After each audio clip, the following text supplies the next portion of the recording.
एक गाना तुसीं सुनिया होएगा, वैसे हैगा तो साडे मुखालफीन दा है, लेकिन गाना बड़ा फेमस होया सी कि मुंबई की ना दिल्ली वालों की, पिंकी है पैसे वालों की। ये पिंकी दा मामला तुसीं स्क्रीन ते देखदे पे हैं कि कल दा बड़ा जिहड़ा ना वो जोरो शोर नाल चलदा पिया और पिंकी बड़ा टहलदी पई है स्क्रीन दे उत्ते अदालत दे विच। और अल्फाज की ने, catch me if you can, रोक सको तो रोक लो। हैगे कैसे विच इन्ना दम? पुलिस एहलकारां दा मजाक उड़ान वाली और ताने देण वाली पाकिस्तान दी सब तो वड्डी कोकैन डीलर अनमोल उर्फ पिंकी शिकंजे विच आ गई। मगर इहदी अदालत दे विच शाहाना शान पेशी ने पूरे मुल्क नूं हिला के रख दिता है। ये कोई चलो कोकेन दे डीलर्स होर भी बथेरे ने, लेकिन जो इहदा चलना मटकाना और अदालत जाना, पेश होना, मुस्कुराना, वो गल्लां कुछ होर ही ने। वैसे ये पाकिस्तान है, इत्थे कानून दियां अखां दे उत्ते जिहड़ा ना वो पट्टी बंदी हुई है और वो देखना भी नहीं चाहता। कन हैगे है कानून दे, लेकिन वो कहंदा कि मैं नहीं सुनना। हत्थ भी हैगे है, लेकिन कहंदा मैं नहीं फड़ना। और जदों फड़दा है तां फिर शाही प्रोटोकोल दे नाल फड़दा है। और नालों नाल जिहड़ा ना तुसीं मैं इत्थे जिक्र करांगी एक जिहड़ा बड़ा एक वड्डा डीलर सी पैबलो। पैबलो दा नाम और बड़ी सारी सीरीज़ भी पैबलो ते बनियां होईयां ने। दुनिया दा बदतरीन जिहड़ा ना वो ड्रग डीलर सी, जिन्हें कोलंबिया तो लैके अमरीका तक मनशियात दी एक ऐसी एम्पायर खड़ी की हुई सी कि कानून भी कई साल तक उहदे सामने बेबस नजर आया सी। उहदा नैटवर्क इन्ना वड्डा सी कि सिर्फ और सिर्फ वो एक शख्स नहीं सी, बल्कि पूरी एम्पायर बन चुकिया सी। पैसा भी सी, ताकत भी सी, खौफ भी सी, असर रसूख भी सी, सारा कुछ उहदे कोले सी। लेकिन शायद उहनूं भी इदां दा प्रोटोकॉल नहीं मिलिया होना जो कि कल तुसीं ये पिंकी दा देखिया। पहले तो लोग ये समझते थे कि शायद ये कोई फिल्म हैगा, उनका कोई ट्रेलर चलता पिया, ठीक है, जिथे कोई कोकेन जी मलका हैगी और अदालत विच एंट्री देंदी पई है। ये जी कोकेन मलका है अदालत की राहदारी दे विच इदां वॉक करती पई है कि लगता पाया कि शायद कोई फैशन शो चलता पिया तो उहदे विच बतौर चीफ गैस्ट शामिल होने वास्ते जाती पई है। ये पिछे एक पुलिस एहलकार, तुसीं हत्थ दा इशारा तो वेख्या होएगा कि मैडम इस तरफ, मैडम इस तरफ, देखा है ना, ये उही सिस्टम लगता पाया सी। इंज लगदा सी कि शायद कोई वफादार दरबारी है जो कि राह वखांदा पिया।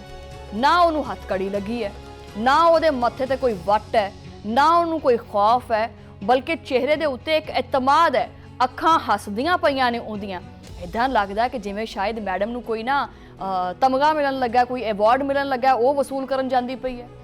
तुसीं जरा ये सोचो कि पुलिस कहंदी है कि पाकिस्तान दी सब तो वड्डी कोकेन डीलर है, अरबों रुपया दी मनशियात दा नैटवर्क चलांदी पई सी। एवें नहीं ये चाल आंदी उंदी। सप्लाई चेन वड्डे वड्डे जिहड़े राबते ने, लेकिन अदालत दे विच एंट्री के बंदा कन्फ्यूज रह जावे। बहरहाल जदों ये मोहतरमा अदालत दे विच एंट्री मारदी है तो एक आम देखने वाला बंदा ये फुटेज देख के कन्फ्यूज रह जाता है कि भाई ये बीबी कौन है, ये कोई मुलजमा हैगी है या कोई महारानी है। मज़े की गल तो यह है कि फोन भी चलता पिया, हाथ च पानी की बोतल भी है उहदे कि भाई मेरा जो है ना वो गर्मी है, मैं पानी भी पी के रखूँ अपना। हंसी मजाक भी चलता पिया। पुलिस बड़ा एक नरम रवैया, वैसे तुहानूं पता ही है कि सिंध की पुलिस जिहड़ी है, साड़ी पंजाब पुलिस भी मान नहीं हैगी, सिंध की पुलिस तो तुहानूं पता ही है कि इहदे विच तां फिर भी कोई लिहाज हैगा, उहदे च तां कुछ भी नहीं हैगा। बस कमी सी उत्थे अदालत दे विच एक रैड कारपेट दी। अगर वो रैड कारपेट भी विछा देंदे तां शायद ये शाही इस्तकबाल होर ज़्यादा शानदार हो जाता। एक वक्त वास्ते तो इदां लगदा कि शायद इत्थे कोई जिहड़ा ना वो बंदा कहंदा कि यार कोई बहुत ही कोई वड्डा अफसर जिहड़ा ना अदालत दे विच आ गया। लेकिन अगर देखा जाए तो एक कोकेन जिहड़ा ना वो बेचने वाली एक औरत है, वो तशरीफ लैके आंदी पई। और अगर आम बंदे की गल की जाए, अगर किसी गरीब के कोले जिहड़ा ना वो शनाख्ती कार्ड भी ना होवे तो उन्होंने इत्थों कालर तो फड़दे धौन तो और उन्होंने नाल एक दो गाल करके कहंदे अगे लग। ये सोचो कि ये जिहड़ा जहर वेचदी है ਉਹਦੇ ਨਾਲ किस तरह का जिहड़ा ना वो ताल्लुक रखा जा रहा पुलिस वालों। जिवें कि वो नैटफ्लिक्स का कोई खतरनाक विलन नहीं हुंदा, हथकड़ी भी अलग उन्होंने लगती है, जिहड़ा आम बंदा हुंदा अगर वो रूल तोड़े तो उन्होंने धक्के अलग वजदे ने, उहदी इज्जत अलग नीलाम हुंदी है। ईवन के चंद दिन पहले जिहड़ी इंसानी हकूक की कारकुन ने शीमा करमानी, दूर की गल नहीं आपां करदे, उन्हां दी गिरफ्तारी हुई जिथे पुलिस एहलकारां ने उन्हां दे नाल इंतहाई बुरा सलूक किया। उन्हां दे नाल जिन्हां नूं बदसलूकी की गई, बदतमीजी की गई और घसीट के गड्डी दे विच पाया। पुलिस एहलकार जिहड़े ने शीमा करमानी नूं इदां गिरफ्तार करदे पे जिवें सब तो वड्डी दहशतगर्दी हो है। ਮਗਰ ਜਿਹੜਾ ਇਹ ਸਿਸਟਮ ਹੈ ਪਿੰਕੀ ਬਾਜੀ ਦਾ, ਇਹ ਤਾਂ ਕੁਝ ਹੋਰ ਹੀ ਸਾਨੂੰ ਦੱਸਦਾ ਪਿਆ। ਇਸ ਸ਼ਾਹਾਨਾ ਪੇਸ਼ੀ ਤੋਂ ਬਾਅਦ ਜੁਡੀਸ਼ੀਅਲ ਮੈਜਿਸਟ੍ਰੇਟ ਜਨੂਬੀ ਦੀ ਜਿਹੜਾ ਨਾ ਉਹ ਅਦਾਲਤ ਨੇ ਪਿੰਕੀ ਮੈਡਮ ਨੂੰ ਜਿਹੜਾ ਨਾ ਉਹ ਅਦਾਲਤੀ ਰਿਮਾਂਡ ਵਾਸਤੇ ਜੇਲ੍ਹ ਭੇਜ ਦਿੱਤਾ ਔਰ ਤਫਤੀਸ਼ੀ ਅਫਸਰ ਨੇ ਇਹ ਮੌਕਫ ਤਿਆਰ ਕੀਤਾ ਕਿ ਮੁਲਜ਼ਮਾਂ ਦੇ ਕੋਲੋਂ ਚਰਸ ਦੇ 2 ਪੈਕਟ ਔਰ ਦੀਗਰ ਮਨਸ਼ੀਆਤ ਦਾ ਜਿਹੜਾ ਮਵਾਦ ਹੈ ਨਾ ਉਹ ਬਰਾਮਦ ਹੋ ਜਾਏ। ਬਰਾਮਦਸ਼ੁਦਾ ਮਨਸ਼ੀਆਤ ਦੀ ਮਾਲੀਅਤ 15 ਲੱਖ ਰੁਪਏ ਤੋਂ ਜ਼ਿਆਦਾ ਹੈ। ਮੁਲਜ਼ਮਾਂ ਦਾ 14 ਰੋਜ਼ਾ ਜਿਹੜਾ ਨਾ ਜਿਸਮਾਨੀ ਰਿਮਾਂਡ ਦਿੱਤਾ ਜਾਵੇ ਔਰ ਮੁਲਜ਼ਮਾਂ ਦੇ ਖਿਲਾਫ ਥਾਣਾ ਗਾਰਡਨ ਦੇ ਵਿੱਚ ਮੁਕੱਦਮਾ ਵੀ ਦਰਜ ਕੀਤਾ ਗਿਆ, ਬਲਕਿ ਮੁਕੱਦਮਾਤ ਦਰਜ ਕੀਤੇ ਗਏ ਨੇ। ਅਦਾਲਤ ਨੇ ਮੁਲਜ਼ਮਾ ਅਨਮੋਲ ਉਰਫ ਪਿੰਕੀ ਨੂੰ ਅਦਾਲਤੀ ਰਿਮਾਂਡ ਦੇ ਉੱਤੇ ਜੇਲ੍ਹ ਭੇਜਦੇ ਹੋਏ ਤਫਤੀਸ਼ੀ ਅਫਸਰ ਨੂੰ ਆਇੰਦਾ ਸਮਾਅਤ ਦੇ ਉੱਤੇ ਮੁਕੱਦਮੇ ਦਾ ਚਾਲਾਨ ਵੀ ਤਲਬ ਕਰਨ ਦੀ ਹਦਾਇਤ ਕੀਤੀ ਹੈ। ਅਸਲ ਤੂਫਾਨ ਤਾਂ ਉਦੋਂ ਖੜਾ ਹੋਇਆ ਜਿਹੜਾ ਅਸਲ ਤੂਫਾਨ ਆਇਆ ਨਾ ਵੀ ਇਹ ਮਾਮਲਾ, ਇਹ ਮੁਆਜਰਾ ਆਖਰ ਹੈ ਕਿ ਸੋਸ਼ਲ ਮੀਡੀਆ ਦੇ ਉੱਤੇ ਇੱਕ ਆਡੀਓ ਸਾਹਮਣੇ ਆਈ ਹੈ ਜਿਹਦੇ ਵਿੱਚ ਮੁਬੈਨਾ ਤੌਰ 'ਤੇ ਕਹਿੰਦੀ ਪਈ ਹੈ ਕਿ ਜੀ ਪੁਲਿਸ ਨੂੰ ਖੁੱਲਾ ਚੈਲੰਜ ਵੀ ਦਿੰਦੀ ਪਈ ਹੈ ਕਿ ਅਗਰ ਕਿਸੇ ਦੇ ਵਿੱਚ ਕੋਈ ਹਿੰਮਤ ਹੈਗੀ ਹੈ ਤੇ ਉਹ ਮੈਨੂੰ ਰੋਕ ਲਵੇ। ਮੈਂ ਤਾਂ ਭਾਈ ਧੜੱਲੇ ਨਾਲ ਕੰਮ ਕਰਦੀ ਹਾਂ, ਤੁਸੀਂ ਮੈਨੂੰ ਚੱਕ ਸਕਦੇ ਆ ਤੇ ਚੱਕ ਲਓ। ਪੂਰੇ ਕਰਾਚੀ ਦੇ ਵਿੱਚ ਜਿਹੜਾ ਨਾ ਉਹ ਅੰਧੇਰ ਨਗਰੀ ਚੌਪਟ ਰਾਜ ਮੈਂ ਪਾਇਆ ਹੋਇਆ ਔਰ ਇਹ ਵੀ ਦਾਅਵਾ ਕੀਤਾ ਕਿ ਉਹਨਾਂ ਨੂੰ ਰਿਟਾਇਰਡ ਅਫਸਰਾਨ ਫੋਨ ਕਰਕੇ ਕਹਿੰਦੇ ਆ ਕਿ ਪਿੰਕੀ ਅਸੀਂ ਪੂਰੀ ਜ਼ਿੰਦਗੀ ਲਾ ਦਿੱਤੀ ਤੈਨੂੰ ਫੜਨ ਵਾਸਤੇ ਪਰ ਤੈਨੂੰ ਫੜ ਨਹੀਂ ਸਕੇ। ਇਹ ਆਡੀਓ ਮੈਂ ਚਾਹਾਂਗੀ ਕਿ ਤੁਸੀਂ ਖੁਦ ਵੀ ਸੁਣੋ ਔਰ ਪਿੰਕੀ ਦਾ ਜਿਹੜਾ ਲਹਿਜਾ ਹੈ ਨਾ ਉਹ ਵੀ ਦੇਖੋ ਔਰ ਦੇਖੋ ਕਿ ਕਿੱਦਾਂ ਉਹ ਚੈਲੰਜ ਦਿੰਦੀ ਪਈ ਹੈ। ਉਹ ਕਹਿੰਦੀ ਪਈ ਹੈ ਕਿ ਮੈਨੂੰ ਚੁੱਕ ਲਓ। ਇਹ ਮੈਂ ਆਪਣੇ ਮੂੰਹੋਂ ਗੱਲਾਂ ਨਹੀਂ ਕਰਦੀ ਪਈ ਬਲਕਿ ਇਹ ਉਹ दावा करती पई है। ये अकाउंट आपको सेंड कर दिया हुआ है, 24 घंटे सर्विस ऑन है, जब भी चाहिए जब भी चाहिए वह रास्ता कर लिएगा।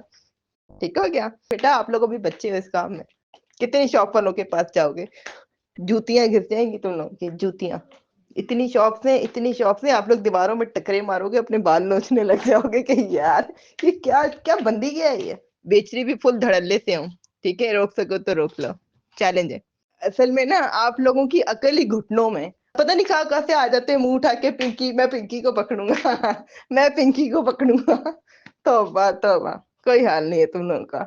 फिर 5 साल हो जाते हैं, 6 साल हो जाते हैं, 7 साल 8 साल 9 साल रिटायर हो जाते हैं फिर खुद ही फोन करके हंस रहे होते कि यार मैं इतने साल पीछे लगा रहा, पकड़ नहीं पाया। जिस दिन दिमाग से सोचना शुरू करोगे ना उस दिन पिंकी की तरह एक ब्रांड बन जाओगे, दुनिया आगे पीछे होगी, सलाम ठोकेगी। ये मेरे साथ ये फालतू बातें नहीं क्या करे, ये बच्चों वाले काम है जो आप मेरे साथ फजूल बातें कर रहे थे। और हाँ, सनी भी मेरे पास ही है और लकी भी मेरे पास ही है। मैंने कहा क्या यार एवं ही बच्चों को तंग करोगे, उठा लो अगर उठा सकते हैं। मेरे पास से धड़ल्ले से काम कर रहे हैं, पूरे कराची में अंधेर डाला हुआ है, रोक सको तो रोक लो। आपको बात करने से पहले ऊपर देख तो लेना चाहिए था, मैंने डॉन लिखा हुआ है, समझ नहीं आया मतलब, इतने समझदार हो गए फिर फजूल बच्चों वाली बातें कर रहे थे मेरे साथ। Hi friends, I am Pinky. और अगर आप लोग अब मेरा ये मैसेज सुन रहे हो तो इसका मतलब ये है कि या तो मेरे साथ कोई प्रॉब्लम हो गया है या फिर मैं इस दुनिया में नहीं हूँ। तो ये मैसेज मैंने सेंड इसलिए किया है कि अगर खुदा ना खास्ता मेरे साथ, ये मैसेज बनाने का मतलब ये है कि अगर खुदा ना खास्ता मेरे साथ कुछ हो जाता है तो, और ये मैसेज आप लोगों को मिलता है तो इसका मतलब ये होगा कि नेक्स्ट आगे से जो काम संभालेगा वो मेरे ही नंबर से, आपसे यही नंबर मेरा ही होगा और कोई जेंट्स होंगे, ठीक है, वो सब मेरे फ्रेंड होंगे और वो आगे से इस काम को हैंडल करेंगे और आगे आपको खुद सारे मामलात वो बता देंगे जो भी मामलात हुए होंगे। अच्छा, ये जड़ा ना एक ड्रग डीलर का चैलेंज नहीं है बल्कि पूरे सिक्योरिटी सिस्टम के मुंह के उत्ते ऐ ही नहीं बल्कि ऐ वाला तमाचा पुठे हद दा। सवाल ये पैदा होंदा है कि अगर एक मुलजमा इन्ने एतमाद नाल इन्ने भरोसे नाल गल करदी पई है तो आखिर ये पिछे किहड़ियां ऐसियां डोरां ने कोई जिहड़ा खिचदा पिया, कौन लोग सी ये पिछे जो इस नैटवर्क नूं तहफुज़ देंदे पए सी। कोकेन डीलर अनमोल जिहड़ी है उर्फ पिंकी जिन्हों कहते पे है उनके मुतालिक तहलका खेज इंकशाफात भी सामने आते पे है। कहानी सिर्फ एक गिरफ्तारी दी नहीं हैगी, ये निज़ाम की बेबसी की दास्तान है जिथे पिंकी वर्गियां जिहड़ियां औरतां हुंदियां हैं वो आपदियां उंगलियां दे उत्ते जिहड़ा ना वो सिस्टम नूं नचांदियां। पुलिस कहती है कि ये औरत जिहड़ी है ना वो अरबों रुपये का नैटवर्क चलाती पई है, कोई 1000 लाख 2 लाख करोड़ नहीं, अरबों रुपये का नैटवर्क चलाती पई है। आइस हो गई, कोकेन हो गई ਔਰ ਪਾਰਟੀ ਦੇ ਵਿੱਚ ਖਾਸ ਕਿਸਮ ਦੀ ਜਿਹੜੀਆਂ ਗੋਲੀਆਂ ਛੋਲੀਆਂ ਚੱਲਦੀਆਂ ਨੇ ਜੀ, ਉਹ ਨਿੱਕੀਆਂ ਨਿੱਕੀਆਂ ਗੋਲੀਆਂ ਜੇ ਮਿਲਦੀਆਂ। ਪਿਛਲੇ ਦਿਨੋਂ ਵੀ ਬੜਾ ਮਨਸ਼ਿਆਤ ਦਾ ਕੇਸ ਚੱਲਦਾ ਪਿਆ ਸੀ, ਉਹ ਵੀ ਇਹ ਜਨਾਬ ਵੇਚਦੀ ਹੈ ਔਰ ਇਹਨਾਂ ਸਾਰੀਆਂ ਮਨਸ਼ਿਆਤ ਦੀਆਂ ਚੀਜ਼ਾਂ ਦੇ ਉੱਤੇ ਬਕਾਇਦਾ ਆਪਦੇ ਨਾਮ ਦੀ ਬ੍ਰਾਂਡਿੰਗ ਵੀ ਕਰਦੀ ਹੈ। ਤੁਸੀਂ ਇਹ ਸੋਚੋ ਕਿ ਇਹਦੇ ਵਿੱਚ ਇੰਨਾ ਵੱਡਾ ਜਿਗਰਾ ਕਿੱਥੋਂ ਆਇਆ ਕਿ ਮੌਤ ਵੰਡਣ ਵਾਲਾ ਜ਼ਹਿਰ ਔਰ ਬਕਾਇਦਾ ਤੌਰ ਦੇ ਉੱਤੇ ਉਹਦੀ ਬ੍ਰਾਂਡਿੰਗ ਕਰਕੇ ਉਹਨੂੰ ਵੇਚਿਆ ਜਾ ਰਿਹਾ। ਤਫਤੀਸ਼ੀ ਹੁਕਾਮ ਦੱਸਦੇ ਨੇ ਕਿ ਇਹਦੀ ਕੋਕੇਨ ਜਿਹੜੀ ਹੈ ਉਹ 25,000 ਰੁਪਏ ਫੀ ਗ੍ਰਾਮ ਹੈ ਔਰ ਇੱਕ ਖਾਸ ਇਹਦਾ ਬ੍ਰਾਂਡ ਹੈ 골ਡ, ਜਿਹਦੇ ਬਾਰੇ ਚ ਆਡੀਓ ਚ ਵੀ ਜ਼ਿਕਰ ਕਰਦੀ ਪਈ ਹੈ ਕਿ ਅਗਰ 골ਡ ਹੈਗਾ ਮੇਰੇ ਕੋਲ ਤੇ ਚਾਹੀਦਾ ਤੇ ਲੈ ਲਓ। 40,000 ਰੁਪਏ ਫੀ ਗ੍ਰਾਮ ਤੱਕ ਵਿਕਦਾ ਹੈ। 17 ਤੋਂ ਲੈ ਕੇ 22 ਸਾਲ ਦੇ ਜਿਹੜੇ ਨੌਜਵਾਨ ਨੇ ਉਹ ਇਹਦੇ ਸ਼ਿਕਾਰ ਨੇ ਔਰ ਅਮੀਰ ਘਰਾਂ ਦੇ ਵਿਗੜੇ ਹੋਏ ਜਿਹੜੇ ਸ਼ਹਿਜ਼ਾਦੇ ਹੁੰਦੇ ਹੈ ਜਾਂ ਸ਼ੋਬਿਜ਼ ਇੰਡਸਟਰੀ ਦੇ ਸਿਤਾਰੇ ਹੁੰਦੇ ਹੈ, ਉਹ ਸਾਰੇ ਇਸ ਬਾਜੀ ਦੇ ਜਾਲ ਦੇ ਵਿੱਚ ਫਸੇ ਹੋਏ ਨੇ। ਇਹ ਜ਼ਹਿਰ ਸਿਰਫ ਰਗਾਂ ਵਿੱਚ ਨਹੀਂ ਉਤਰਦਾ ਬਲਕਿ ਸਾਡੀਆਂ ਨਸਲਾਂ ਨੂੰ ਤਬਾਹ ਕਰ ਦਿੰਦਾ ਹੈ। ਸਵਾਲ ਇਹ ਹੈ ਕਿ ਐਡਾ ਵੱਡਾ ਨੈਟਵਰਕ ਆਖਰ ਇੰਨੇ ਸਾਲਾਂ ਤੱਕ ਕਿਸੇ ਦੀ ਨਜ਼ਰ ਵਿੱਚ ਆਇਆ ਹੀ ਨਹੀਂ। ਪਿੰਕੀ ਦੀ ਜ਼ਿੰਦਗੀ ਇਹ ਵਾਕਈ ਸੱਚੀ ਅਗਰ ਤੁਸੀਂ ਦੇਖੋ ਤਾਂ ਕਿਸੇ ਜਿਹੜੇ ਥ੍ਰਿਲਰ ਮੂਵੀ ਨਹੀਂ ਹੁੰਦੀ ਉਹਦੇ ਤੋਂ ਘੱਟ ਨਹੀਂ ਹੈਗੀ। ਔਰ ਇਹ ਤਕਰੀਬਨ ਕੰਮ ਕੋਈ ਸਾਲ 2 ਸਾਲ ਤੋਂ ਸ਼ੁਰੂ ਨਹੀਂ ਕੀਤਾ, 12-13 ਸਾਲ ਤੋਂ ਛੋਟੀਆਂ-ਮੋਟੀਆਂ ਚੀਜ਼ਾਂ ਵੇਚ ਕੇ ਆ ਮਨਸ਼ਿਆਤ ਵਾਲੀਆਂ ਇਹ ਮਨਸ਼ਿਆਤ ਫਰੋਸ਼ੀ ਕਰਦੀ ਰਹੀ ਹੈ। ਇਹਨੂੰ ਮਾਡਲ ਬਣਨ ਦਾ ਸ਼ੌਕ ਸੀ। ਤੁਸੀਂ ਉਹ ਤਾਂ ਅੰਦਾਜ਼ਾ ਲਾ ਲਿਆ ਹੋਏਗਾ ਉਹਦੀ ਵਾਕ ਤੋਂ, ਜਿਵੇਂ ਬਾਹਾਂ ਜੀਆਂ ਮਾਰ-ਮਾਰ ਕੇ ਤੇ ਪਾਸੇ ਜੇ ਮਾਰ-ਮਾਰ ਕੇ ਟੁਰਦੀ ਪਈ ਹੈ ਨਾ, ਤੇ ਉਹ ਇਹ ਮਾਡਲ ਬਣਨ ਵਾਸਤੇ ਘਰੋਂ ਨਿਕਲੀ ਸੀ। ਫਿਰ ਵੱਡੀਆਂ ਇਹਨੇ ਪਾਰਟੀਆਂ 'ਚ ਜਾਣਾ ਸ਼ੁਰੂ ਕਰ ਦਿੱਤਾ। ਫਿਰ ਇਹਨੇ ਇੱਕ ਵਕੀਲ ਨਾਲ ਸ਼ਾਦੀ ਕਰ ਲਈ, ਠੀਕ ਹੈ, ਜਿਨਨੇ ਇਹਨੂੰ ਆਲਮੀ ਜਿਹੜੇ ਮਨਸ਼ਿਆਤ ਗੈਂਗ ਹੈ ਉਹਦੇ ਸਾਰੇ ਗੁਰ ਸਿਖਾਏ ਕਿ ਐਦਾਂ ਮਨਸ਼ਿਆਤ ਵੇਚੀ ਦੀ ਹੈ। ਫਿਰ ਇਹਨੇ ਉਹਦੇ ਕੋਲ ਤਲਾਕ ਲੈ ਲਈ। ਫਿਰ ਪੁਲਿਸ ਅਫਸਰ ਦੇ ਨਾਲ ਇਹਨੇ ਨਾਤਾ ਜੋੜ ਲਿਆ। ਯਾਨੀ ਇਹਦੀ ਸਟ੍ਰੈਟਜੀ ਚੈੱਕ ਕਰੋ ਕਿ ਇਸ ਔਰਤ ਨੇ ਕਾਨੂੰਨ ਦੇ ਰਖਵਾਲਿਆਂ ਨੂੰ ਹੀ ਆਪਦੀ ਢਾਲ ਬਣਾਇਆ। 5 ਸਾਲ ਪਹਿਲੇ ਪੰਜਾਬ 'ਚ ਫੜੀ ਗਈ, ਮਗਰ ਕਹਿੰਦੇ ਹੈ ਕਿ ਪੈਸਾ ਫੈਕ ਔਰ ਤਮਾਸ਼ਾ ਦੇਖ, ਭਾਰੀ ਰਿਸ਼ਵਤ ਖੜੇ ਖੜੋਤੇ ਦੇ ਕੇ ਉਥੋਂ ਬਚ ਗਈ। ਇਹਨੇ ਕੋਕੇਨ ਬਣਾਉਣ ਦਾ ਜਿਹੜਾ ਤਰੀਕਾਕਾਰ ਹੈ ਨਾ ਉਹ ਵੀ ਇੰਟਰਨੈਟ ਤੋਂ ਸਿੱਖਿਆ। ਯਾਨੀ ਇਹ ਸਿਰਫ ਡੀਲਰ ਨਹੀਂ ਹੈਗੀ ਬਲਕਿ ਇੱਕ ਮਾਹਿਰ ਕੈਮਿਸਟ ਵੀ ਬਣ ਚੁੱਕੀ ਹੈ। ਤਹਿਕੀਕਾਤ ਇਹ ਗੱਲ ਸਾਹਮਣੇ ਕਰਦੀਆਂ ਨੇ ਕਿ ਪਿੰਕੀ ਨੇ ਆਪਦੇ ਜਿਹੜਾ ਨਾ ਭਰਾਵਾਂ ਦੇ ਨਾਲ ਮਿਲ ਕੇ ਲਾਹੌਰ ਤੋਂ ਲੈ ਕੇ ਕਰਾਚੀ ਦੇ ਦਰਮਿਆਨ ਇੱਕ ਮੁਕੰਮਲ ਸਪਲਾਈ ਚੇਨ ਬਣਾਈ ਹੈ। ਨਹੀਂ ਪੂਰਾ ਦਾ ਪੂਰਾ ਖਾਨਦਾਨ ਜਿਹੜਾ ਨਾ ਉਹ ਇਸ ਘਿਨੌਣੇ ਕਿਸਮ ਦੇ ਖੇਡ ਵਿੱਚ ਸ਼ਾਮਲ ਹੈ। ਖਵਾਤੀਨ ਦੇ ਜ਼ਰੀਏ ਟ੍ਰੇਨ ਦੇ ਵਿੱਚ ਪੈਕੇਟਸ ਭੇਜੇ ਜਾਂਦੇ ਆ। ਇਸ ਸਟੇਸ਼ਨ ਦੇ ਉੱਤੇ ਬਾਈਕ ਰਾਈਡਰਸ ਜਿਹੜੇ ਹੁੰਦੇ ਆ ਉਹ ਆਉਂਦੇ ਆ, ਉਹ ਇਹ ਮਾਲ ਰਿਸੀਵ ਕਰਦੇ ਆ, ਫਿਰ ਮੁxtਲਿਫ ਡੀਲਰਸ ਤੱਕ ਇਹ ਸਮਾਨ ਪਹੁੰਚਾਇਆ ਜਾਂਦਾ ਹੈ। ਜਿਵੇਂ ਨਾ ਸਮਝ ਲਓ ਇੱਕ ਇਹ ਵੀ ਚੀਜ਼ ਹੈ ਕਿ ਜਿਹੜਾ ਇਹ ਸਮਾਨ ਹੈ ਅਕਸਰ ਕਹਿੰਦੇ ਕਿ ਜੀ ਮੰਜ਼ਰੇ ਆਮ ਤਾਂ ਨਹੀਂ ਆਉਂਦਾ, ਇਹਦੇ ਵਾਸਤੇ ਡਾਰਕ ਵੈਬ ਸੀਰੀਜ਼ ਹੈ ਸਾਮਾਨ ਦੀ ਸਪਲਾਈ ਵਾਸਤੇ ਜਾਂ ਡਰੱਗ ਡੀਲਿੰਗ ਕਰਨ ਵਾਸਤੇ। ਵੱਡੀਆਂ ਮੁਲਕਾਂ ਦੇ ਵਿੱਚ ਜਿੱਥੇ ਇਸ ਤਰ੍ਹਾਂ ਦੀ ਜਿਹੜਾ ਨਾ ਉਹ ਡੀਲਿੰਗ ਹੁੰਦੀ ਹੈ, ਇਹ ਡਾਰਕ ਵੈਬ ਦਾ ਨਾ ਉਹ ਇਸਤੇਮਾਲ ਕਰਦੇ, ਡਾਰਕ ਵੈਬ ਦੇ ਤਾਂ ਕਿ ਲੋਕੇਸ਼ਨ ਨਾ ਟਰੇਸ ਹੋ ਸਕੇ। ਇਸ ਤਰ੍ਹਾਂ ਦਾ ਮੁਨਜ਼ਮ ਨੈਟਵਰਕ ਜਿਹੜਾ ਨਾ ਉਹ ਇਹ ਪਿੰਕੀ ਚਲਾਉਂਦੀ ਪਈ ਸੀ। ਔਰ ਹੈਰਤ ਦੀ ਗੱਲ ਤਾਂ ਇਹ ਹੈ ਕਿ ਇੰਨੀ ਵੱਡੀ ਸਰਗਰਮੀ ਦੇ ਬਾਵਜੂਦ ਕਿਸੇ ਵੀ ਇਦਾਰੇ ਨੇ ਬਰਵਕਤ ਕਾਮਯਾਬੀ ਜਿਹੜਾ ਨਾ ਉਹ ਹਾਸਲ ਨਹੀਂ ਕੀਤੀ ਇਸ ਔਰਤ ਦੇ ਖਿਲਾਫ। ਸਭ ਤੋਂ ਜਿਹੜੀ ਹੈਰਾਨਕੁਨ ਗੱਲ ਇਹ ਹੈ ਕਿ ਇਹਨੇ ਕਾਨੂੰਨ ਦੀਆਂ ਅੱਖਾਂ ਦੇ ਵਿੱਚ ਜਿਹੜਾ ਨਾ ਉਹ ਮਿੱਟੀ ਪਾ ਕੇ ਰੱਖੀ। ਉਹ ਪਾਈ ਕਿੱਦਾਂ? ਉਹ ਅਗਲੇ ਨੇ ਆਪਦੇ ਜਿਹੜੇ ਹੱਥ ਨੇ ਨਾ ਜਿਹੜੀਆਂ ਉਂਗਲਾਂ ਨੇ ਉਹ ਤੇਜ਼ਾਬ ਨਾਲ ਹੀ ਸਾੜ ਲਈਆਂ। ਔਰ ਕੁਝ ਕਹਿੰਦੇ ਨੇ ਕਿ ਜੀ ਤੇਜ਼ ਧਾਰ ਆਲੇ ਦੇ ਨਾਲ ਜਿਹੜੇ ਆਪਦੇ ਪੋਰਸ ਹੁੰਦੇ ਨੇ ਉਹਨਾਂ ਨੂੰ ਜ਼ਖਮੀ ਕੀਤਾ ਤਾਂ ਕਿ ਬਾਇਓਮੈਟ੍ਰਿਕ ਸ਼ਨਾਖਤ ਨਾ ਹੋ ਸਕੇ। ਮਤਲਬ ਹੈਰਤ ਹੁੰਦੀ ਹੈ ਵੈਸੇ ਯਾਰ, ਔਰਤ ਇੰਨੀ ਸ਼ਾਤਰ ਹੈ ਕਿ ਕਈ ਸਾਲ ਤੱਕ ਰੂਹ ਪੋਸ਼ ਰਹੀ ਹੈ ਕਿਉਂਕਿ ਇਦਾਰੇ ਸਿਰਫ ਔਰ ਸਿਰਫ ਇਹਦਾ ਨਾਮ ਜਾਣਦੇ ਸੀ। ਇਹਨਾਂ ਨੂੰ ਪਤਾ ਸੀ ਕਿ ਸਿਰਫ ਪਿੰਕੀ ਨਾਂ ਦੀ ਕੋਈ ਔਰਤ ਹੈ, ਉਹਦੀ ਸ਼ਕਲ ਨਹੀਂ ਜਾਣਦੇ ਸੀ। ਕਹਿੰਦੇ ਆ ਕਿ ਲਾਹੌਰ ਦੇ ਇੱਕ ਕਿਰਾਏ ਦੇ ਘਰ ਦੇ ਵਿੱਚ ਆਪਦੀ ਮਾਂ, ਭਰਜਾਈ ਔਰ ਬੱਚੇ ਦੇ ਨਾਲ ਰਹਿੰਦੀ ਸੀ ਔਰ ਇਹ ਸਾਰਾ ਨੈਟਵਰਕ ਚਲਾਉਂਦੀ ਪਈ ਸੀ। ਮਗਰ ਸਵਾਲ ਇਹ ਹੈ ਕਿ ਜਿਹੜੀ ਪੁਲਿਸ ਕਹਿੰਦੀ ਹੈ ਕਿ ਜੀ ਅਸੀਂ ਤਾਂ ਉੱਡਦੀ ਜਿਹੜੇ ਨਾ ਉਹ ਚਿੜੀ ਦੇ ਪਰ ਗਿਣ ਲੈਂਦੇ ਆ, ਉਹਨੂੰ ਨਹੀਂ ਪਤਾ ਚੱਲਿਆ ਕਿ ਵੀ ਆ ਪਿੰਕੀ ਕਿੱਥੇ ਉੱਡਦੀ ਫਿਰਦੀ ਹੈ। ਉਹਨੂੰ ਨਹੀਂ ਫੜ ਸਕੇ ਪਿੰਕੀ ਨੂੰ। ਇੰਨੇ ਸਾਲ ਤੱਕ ਇਹ ਮੁਨਜ਼ਮ ਨੈਟਵਰਕ ਚੱਲਦਾ ਰਿਹਾ ਤੇ ਉਦੋਂ ਪੁਲਿਸ ਕੀ ਕਰਦੀ ਰਹੀ ਹੈ? ਵੈਸੇ ਇਹ ਸਿਰਫ ਗਫਲਤ ਨਹੀਂ ਸੀ, ਮੈਂ ਨਹੀਂ ਕਹਿੰਦੀ ਪਈ, ਵੈਸੇ ਇੱਕ ਆਮ ਫਹਿਮ ਅਕਲ ਔਰ ਦਿਮਾਗ ਤਾਂ ਇਹੀ ਕਹਿੰਦੀ ਹੈ ਕਿ ਇਹਦੇ ਪਿੱਛੇ ਸ਼ਾਇਦ ਬਾਵਰਦੀ ਕਾਲੀ ਭੇੜਾਂ ਵੀ ਹੈਗੀਆਂ ਸੀ ਜਿਹੜੀਆਂ ਮੁਕੰਮਲ ਤੌਰ ਤੇ ਪੁਸ਼ਤ ਪਨਾਹੀ ਕਰਦੀਆਂ ਪਈਆਂ ਸੀ ਕਿ ਵੇਚ ਲਓ ਹਮ ਹੈ ਨਾ ਤੁਹਾਡੇ ਪਿੱਛੇ।